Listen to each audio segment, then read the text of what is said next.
with them last night, and there was some corny joke that I didn't get. I didn't personally think it was very funny, but it doesn't matter. But it was something, and some punchline, and then I saw Sam whisper to Steve, Julianne Moore, and then Steve whispered back to Sam, Julie Andrews or something. It didn't make any sense. But they leaned in and they said, I love you, and kissed each other. I don't think they even saw that it was completely spying. And it was just the sweetest inside joke that didn't make sense to anyone. And I don't even tell that story with any reason. I just thought it was very sweet. And you can kind of take whatever you want out of it. Let's get to it. Hello, everyone. As Samantha and Stephen noted in the program, whether you're joining us from down the street, across the country, or the other side of the world, they are so grateful to share this incredible moment with you. I also wanted to send a special thanks to those streaming in. If everyone wants to give that camera there a wave, go ahead, just loosen up. There you go. Hello to all of you from cyberspace. I'm Pat. I am one of Sam and Steve's many friends. I'm honored to be here today, mostly in the background of what's happening right here. As everyone is aware, we're here today to bring these two amazing people together to create a commitment and bond to last the ages. That's kind of the serious and heavy version. This commitment is also simply a promise that both Sam and Steve will make to one another to stick it out through the thick and thin, good days and bad, with lots of laughter and love. Every person here has influenced Sam and Steve as individuals and has shared and will be sharing in their relationship as a couple. So let's hear what some of you have to say. Those of you that have helped raise these two, those that have helped celebrate these two, and those that have watched them grow as people and as a couple. So there's going to be plenty of time for you to stare into each other during the ceremony. So for this part, I'd actually ask that you look out. Look out at everyone. See all the love coming back at you, reflected, and hear a few moments and memories that some of them were able to share with me. Like what Sam's parents had to say about their first impression of Steve.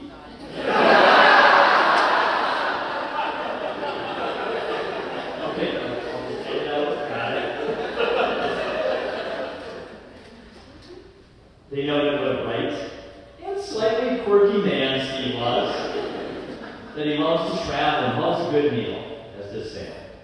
He loves a good laugh, as does Sam. He can fix anything, which is kind of good because Sam's not really that handy. Those are your parents' words. He prefers to drive his fiction, and their appreciation for that rapidly disappearing art. He's politically savvy, as is Sam. He has a strong moral compass, and of course Sam too. Steve is willing to be able to tease and poke fun at them a bit. More of those laughs, but also shows his strength. And what sold the two of them was the way they looked at each other. It just can't be faked. The look was a blend of love, respect, joy, passion, happiness. They knew Sam loved Steve. But when they would look at Steve and observe how his eyes would smile when he looked at her, they knew he was the right man for their daughter. What more could a parent want? Granted, they did say one negative. Initially, when Steve met Sophie, their family dog, I guess he scared her so much he peed on Steve's rug. So it feels like there was some karma there too. You know, it's funny, even just moments ago, an uncle caught me real quick and just said, look at how they look at each other. That's cow-eyed love. I'm not even sure what that is, but isn't it cute? Friends remember the change in Steve when he met and started dating Sam. He smiled a lot more, and it was just a brighter, more vibrant version of the Steve that they already knew and had come to love. It was a noteworthy change, and awesome to see him so happy. Another friend noted how they met Sam at trivia, how complimentary they were in both knowledge and wit, and seeing their chemistry was pretty obvious pretty quickly. I actually got to play trivia with the both of them a couple nights ago. It's clear to see that Sam brings a lot to the team. Friends shared a story about when Steve patiently waited for Sam to go to sleep on her birthday eve, quite a bit later than he hoped. He then proceeded to squeeze many key limes to make her a pie from scratch to celebrate her big day. They noted that he did look a little tired the next day, and how that was true love. More than a few spoke of their love of food and drink, and having the pleasure of watching them cook together. How it's harmony. Says a lot about their relationship. I guess they even rocked creating s'mores at a barbecue, which somehow was the perfect illustration of them as a couple. I guess I was lucky for those of you who were there. Even friends from afar that haven't been in the same spaces as Sam and Steve, spoke to how every time they would chat with Sam, when the subject of Steve came around, a wave of calm would come over Sam's face, as if everything were right in the world. Sam's never looked or sounded more peaceful than when she started dating Steve. Another friend recalled the chat they had Sam when they started dating, and Sam was, to put it lightly, smitten. That was Sam's word. She was so complimentary of the type of person he was, kind, funny, affectionate. And as they got to know Steve, it was quite easy to see what Sam was talking about. To quote, they've been so genuinely good for each other, and I love how they make each other smile and act. Smile and laugh. Either with inside jokes, 2 trillion more, I guess, silly pop culture references, or witty observations. They're a delightful couple to be around, and everyone is so excited they're committed to staying that way. I'd actually now like to ask Tracy to come up for the first reading.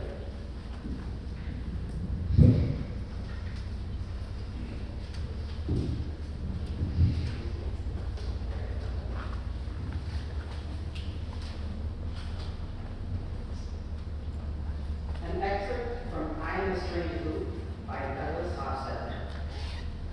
What is really going on when you dream or think more fleetingly about someone you love? In the terminology of strange loops, there is no ambiguity about what is going on. The symbol for that person has been activated inside your skull, lurched out of dormancy, as surely as if it had an icon that someone had double-clicked. And the moment this happens, much as with a game that is open on your screen, your mind starts acting differently from how it acts in normal context. You have allowed yourself to be invaded by an alien universal being. And to some extent, that alien takes charge inside your skull, starts pushing things around in its own fashion, making words, ideas, memories, and associations bubble up inside your brain that ordinarily would not do so. The activation of the symbol for the loved person squiggles into action whole sets of coordinated tendencies that represent that person's cherished style, their idiosyncratic way of being embedded in the world and looking out at it. As a consequence, during this visitation of your cranium, you will surprise yourself by coming out with different jokes from those you would normally make, seeing things in a different emotional light, making different value judgments, and so forth. Each one of us has a brain inhabited, by certain extents, by other eyes, other souls. The extent of each one depending on the degree to which you faithfully represent and resonate with the individual in question. But one can't just slip into any old soul, no more than one can slip into any old piece of clothing. Some souls and some suits simply fit better than others do.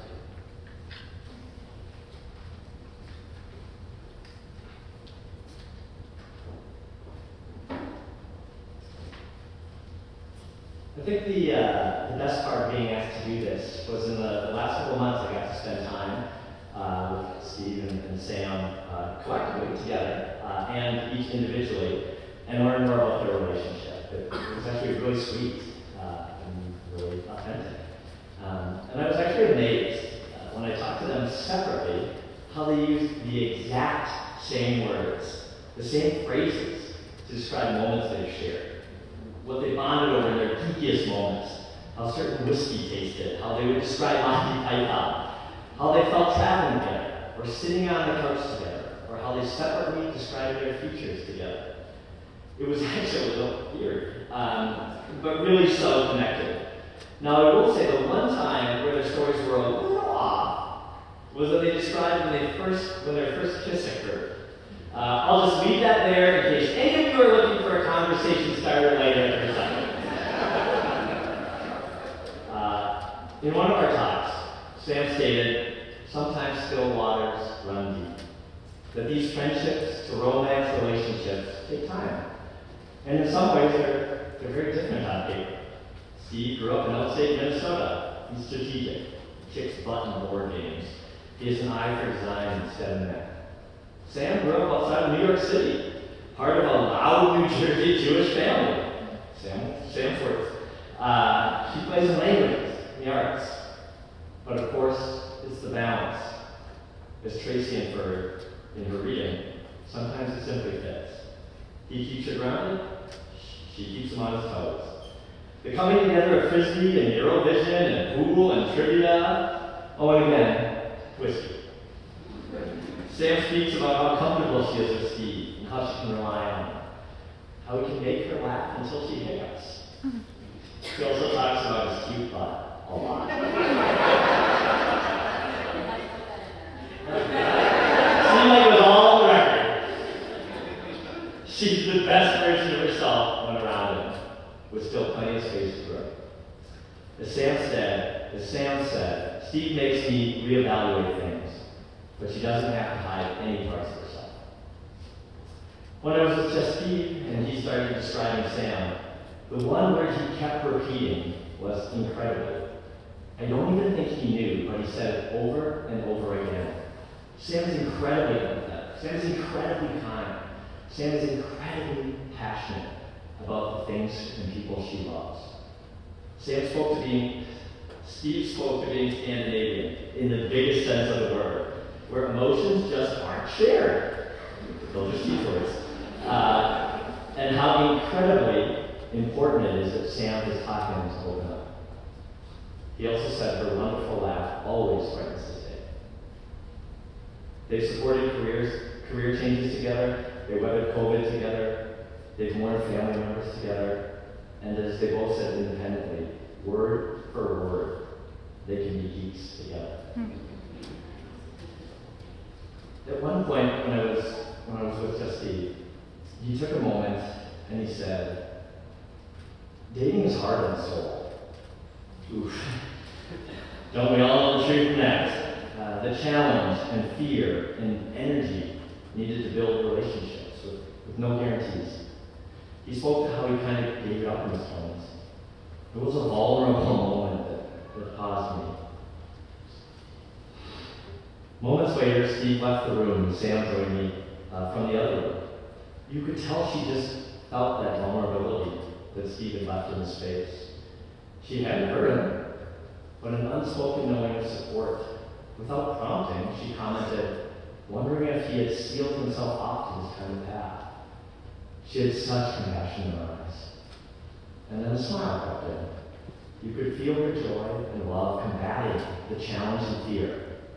She simply stated how lucky she was to be the recipient of his love. Inspired by the traditional 7 blessings heard at weddings for centuries, here are my wishes for you. May you be generous in giving with each other. May your sense of humor and playful spirit always continue to enliven your relationship. May you always respect the diversity of humankind. May you act with compassion to those less fortunate and with responsibility to the communities to which you are a part of. May you appreciate and compliment each other's differences. May you always share yourself openly with your friends and family. May your home be a haven of blessing and peace. I'd now like to invite Erica for our next reading.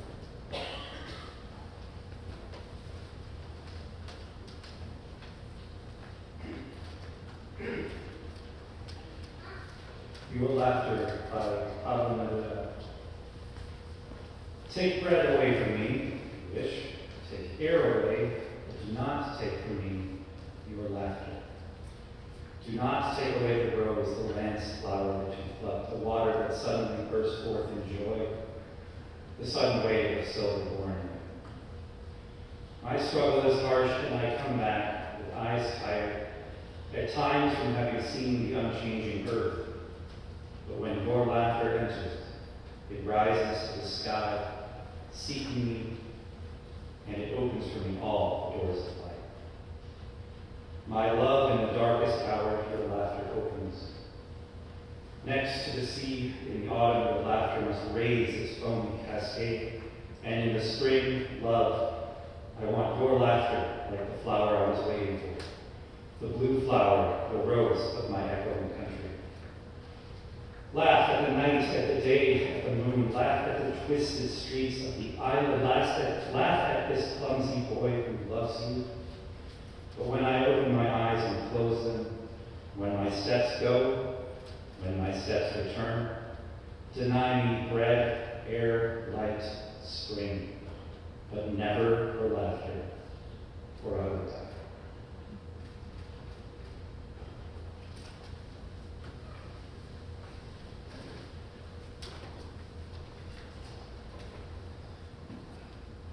Moments ago, Sam and Steve signed their ketubah, a traditional Jewish marriage contract that serves as a tangible reminder of their commitment to one another.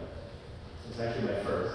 It was a beautiful ceremony that they really made their own. There was Morse code in it somehow. Pretty impressive. They've asked me to share the wording with all of you. As we embark on life's journey, we promise to love, cherish, encourage, and inspire one another. Our hearts fuse together, creating a unique bond of friendship and compassion at its core. Through this union, we vow to value and support each other, always striving to show sensitivity to each other's needs. We shall nurture one another emotionally, spiritually, and intellectually, embracing our respective qualities, strengths, and heritage. May we continue to grow together, maintaining the courage and determination to pursue our desired paths. We promise to celebrate life's joys with grace and overcome life's adversities with tenacity.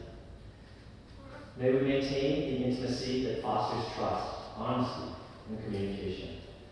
As life partners, we shall strive to build a home emanating love, peace, charity, and tolerance. Through each other's eyes, we see the world anew. May we be better together. All this is God in mind. We're now going to get some vows.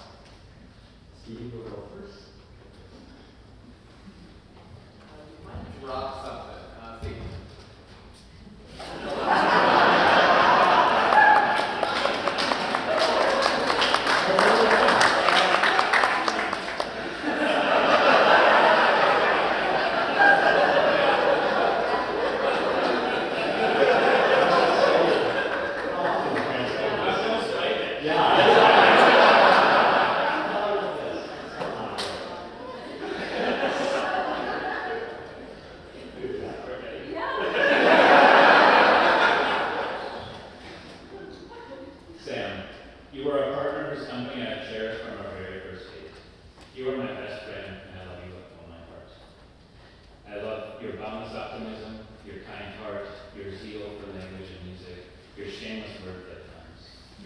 You are my Morticia, and I love you that we embrace each other. I cannot wait to sample a new restaurant, dive into a unique bottle of whiskey, or take that next big trip with you. With you by my side, I feel bold and excited to face the world. As your husband, and before our family and friends, I promise to encourage you, support you, and love you through good times and bad patches, all of our days. I promise to be humble and kind, even if I have to be right. I promise to work with you to make each of our lives more enriched each and every day.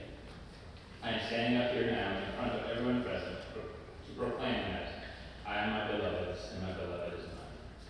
Karamina Tia.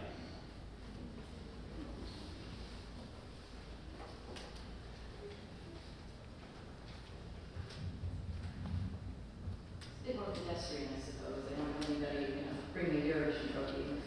That was nice, but hopefully this is it. Steve, when coming up with all the planning and logistics for today, it's been hard to live with the idea of perfection. Perfect dress, perfect music, perfect meal.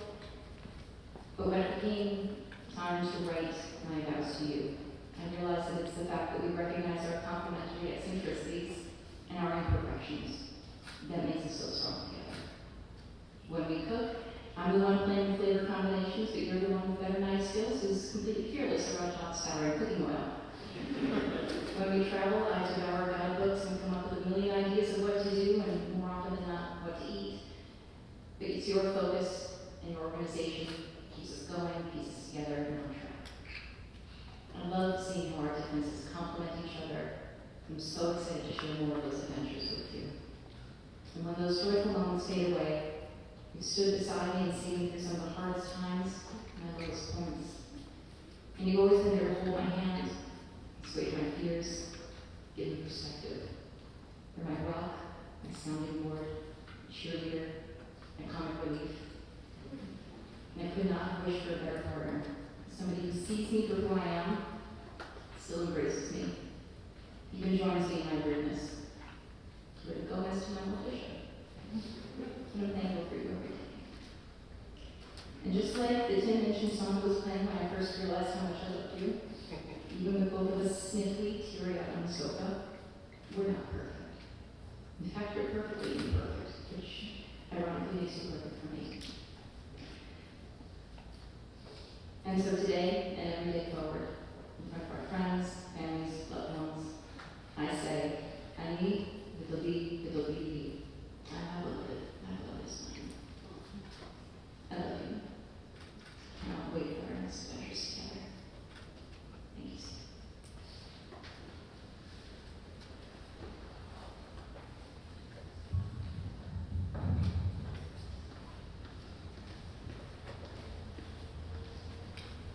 Okay, let's get to it. Matt, do you have the rings? Someone want to throw those in for the crowd?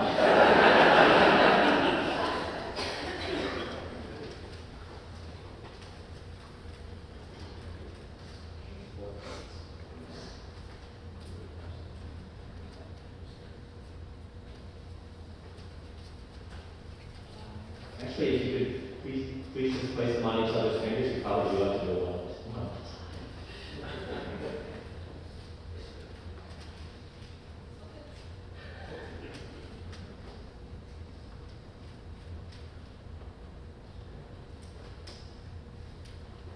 Do you promise to be faithful friends, to love each other completely, to support and console each other in times of sickness and health, and in times of joy and sorrow, to laugh with each other every day that you can, and to grieve with each other, to always strive for the perfectly toasted marshmallow, to thrive in a house full of Lego models, and to live without a microwave, to cook up a storm and pause to dance that perfect song that comes on in the kitchen, to take on great adventures, to share life's simplest pleasures, and to make sure each other's happiness is as important as their own. If so, will you please both say, we do? We do. Awesome. So, before we get to the final declaration, I personally want to share my gratitude with the both of you for inviting me to be a part of this. I'm honored to marry such an incredibly amazing couple. Thank you. And so with that, I now pronounce you partners for life. You may the public displays of affection commence.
Thank you so much for sending love and joy and support and all of this and all the wonderful things. I wish that you could be here with